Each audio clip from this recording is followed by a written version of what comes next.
अंबाजीपंत पुरंदरेचे वडील त्र्यंबक आणि त्र्यंबक त्याचे वडील भास्कर. बरं.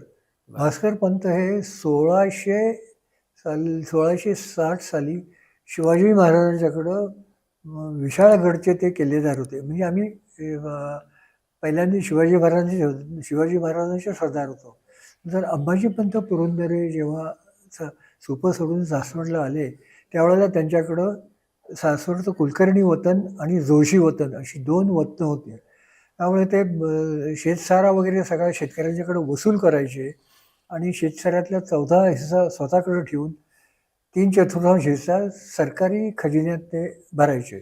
तर त्यामुळे ते चांगले श्रीमंत होते.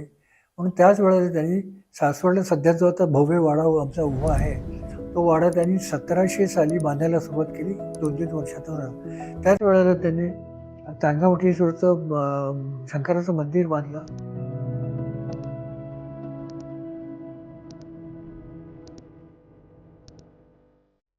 सिद्धेश्वराचं मंदिर बांधलं.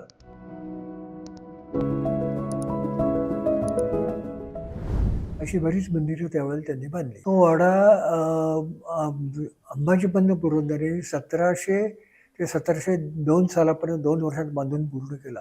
त्या वाड्याच्या भिंती जर आपण पाहिल्यात तर जवळ 10 फूट रुंद आहेत आणि त्याची उंची पण जो त्याचा हे तो उंची पण जवळ 80 फूट आहे आणि त्याच्यामध्ये अगदी बंदिस्त वाडा आहे तो मोठा.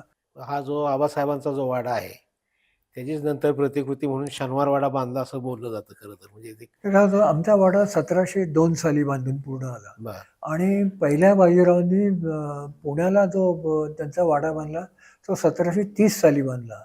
आता बाजीरावांचा जन्म 1700 साली झाला.